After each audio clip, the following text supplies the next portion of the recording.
Well, Kash Patel and Dan Bongino were asked about Jeffrey Epstein, and they were adamant that the guy did of himself. But I don't know. I watched the clip and I have my doubts. You said Jeffrey Epstein committed suicide. People don't believe it. Well, I mean, listen, they have a right to their opinion, but as someone who has worked as a public defender, as a prosecutor, who's been in that prison system, who's been in the Metropolitan Detention Center, who's been in segregated housing, you know a suicide when you see one, and that's what that was. He killed himself. You want me to get, I've seen the whole file. He killed himself. I know it's hard work, but you promoted... Yeah, they changed the subject immediately by editing. But first, before we go into the body language analysis, let's do a recap of all the suspicious circumstances that surround this and how it's so hard to just say, yeah, it's no big deal. We took a look at the file. Well, all this has been confirmed. Failure to follow jail protocols. He was supposed to have a cellmate and be checked every 30 minutes, but on the night of his death, his cellmate was turned first and not replaced, leaving him alone. Very convenient. Guards Tovan Noel and Michael Thomas, assigned to check on him, did not perform the required checks and instead fell asleep for about 3 hours. Later falsifying records to cover up their absence. Oh, nice. The last time a guard was recorded near his cell was at 10:30 p.m., hours before his body was discovered. So, yeah, the guy was just there. Malfunctioning security cameras. 2 cameras outside Epstein's cell malfunctioned on the night of his death, and footage from another camera was deemed unusable. Again, perfect timing, very convenient, leaving no reliable video record of the critical hours. And the camera that should have captured the cell door and surrounding area was corrupted, further fueling doubts about the official account. There were not 1 but 2 cameras that were faulty. It's impressive. Removal of Epstein body and scene contamination. Epstein body was removed from the cell before crime scene photographs could be taken, violating the Bureau of Prisons protocol that requires a death scene to be treated with the same care as a crime scene. Oh, this is very fast. Forensic and autopsy controversies. There was apparent self-deletion by hanging, but Epstein lawyers and independent pathologists questioned this, citing injuries more consistent with homicidal strangulation. Epstein had broken bones in his neck, while possible in elderly suicides and more common in deaths by strangulations. All right. Were also contusions on both wrists, an abrasion on his left forearm, deep muscle hemorrhaging in his left shoulder, an injury to the back of his neck, a cut of his lip. That was quite a fight. And, well, petechia, the burst capillaries found in his face and eyes are often associated with strangulation.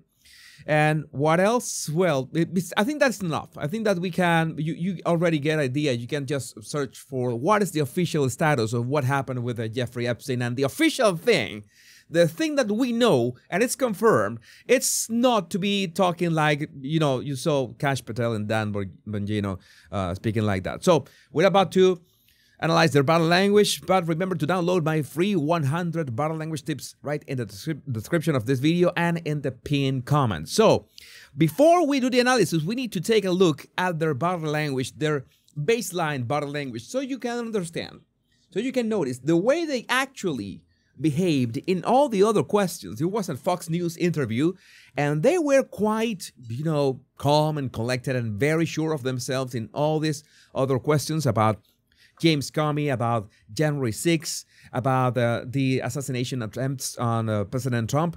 And I'm going to play 2 clips, very short clips, about how you see Kash Patel and Dan Bongino speaking before that question so we can compare. You're getting answers on what sourcing was utilized, what money was utilized, how many assets were utilized, who made those decisions.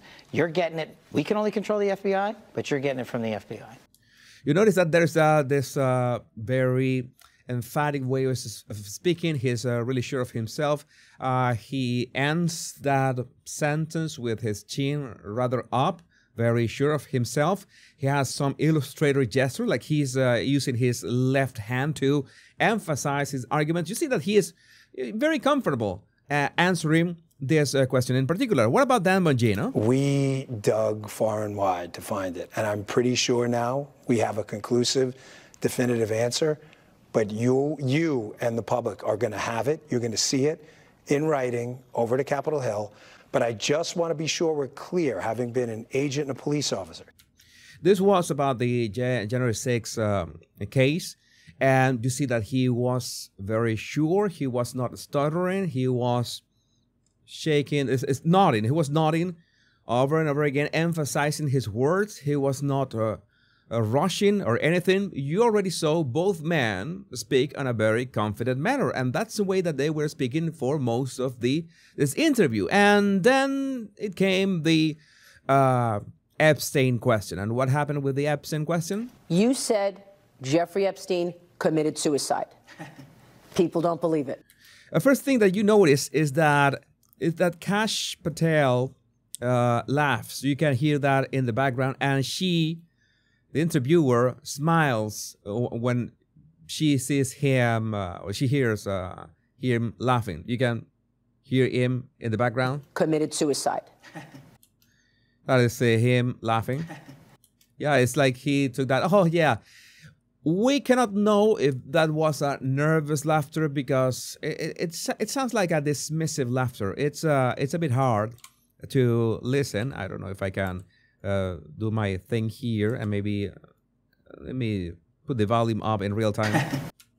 That's Kash Patel's laugh.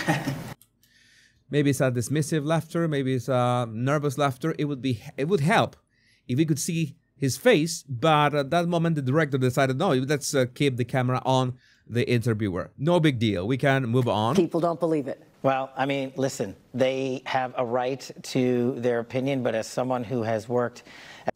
I think that saying, like, for so many people that want answers about these heinous crimes and want answers to what happened to Jeffrey Epstein and all the ones who were, under his favors, saying that people are entitled to their opinions is it's a bit arrogant. It's like, oh yeah, people are entitled to their opinions. They can have a better way could have been like, I can understand all the doubts and all the circumstances that I was reading, that people have their doubts regarding all the circumstances, but I can assure you, like, the way that he started was dismissive.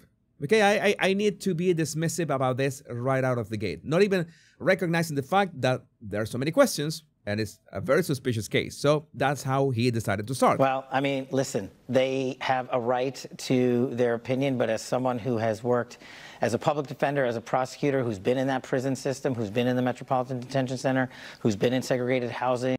Notice that he is really not answering the question. He is citing his background. He is citing all that he apparently knows about the case. One thing could be, the only thing that could save him in all cases is that he's citing all this knowledge, because all this, errors happen all the time with anybody. But we are not talking about any regular cellmate or prison or inmate. All right, that's one thing. And number two, if this is something that happens all the time, then, well, this is truly a mess. And he could have said that. Okay, I can understand people's concern about the Epstein case, but all the circumstances, it's something that happens in prisons all the time. Prisons are a mess. I have the experience with that. I can understand. I have my doubts. He can be... he can connect in so many ways. The only way that he's connecting is trying to, you see that he does that, raising his eyebrows, trying to connect with the interviewer, trying to connect with, his affirmation that he, as a public defender, he turns the question to himself. He is dismissive towards people's suspicions, and then he turns the question towards himself. In that prison system, who's been in the Metropolitan Detention Center, who's been in segregated housing. You know a suicide when you see one. You know a suicide when you see one. All right. Okay. Then we could say that he's got the experience. I'm not going to argue with that. I have no way of arguing with that. What I want to argue with is the way that he was answering the questions. Like, yeah, there were, he could say, there were many contradictions. There were many suspicious, coincidences. But he doesn't address any of that. Okay, you simply know suicide when you see one. Okay, I guess it's that simple, and you saw everything, and we know that there were no photos of the scene, and there were no cameras, and there were no checkup of him. So it's a bit too, let's say, I don't know what is the exact word. I wouldn't say irresponsible, but the word is dismissive. And I don't think that a dismissive answer is the right one here, because, yeah, it's a big case. And that's what that was. He killed himself. I noticed that when Bongino tries to, go for it, he speaks way lower than he used to speak in the previous clip that we saw about January 6th. And after he says that, I'm going to show you there's a very subtle, extremely subtle micro expression. I mark it so you can see it. He presses his lips towards his left side, also subtle. It's very, very small, but it's there. You see that it doesn't happen with his right side. Okay, it was a very emotional reaction. I always talk about emotional reactions, but the left side of the face is way more, let's say, sincere than the right side of our face, as regardless if you are right-handed or what. You want me to? I've seen the whole file.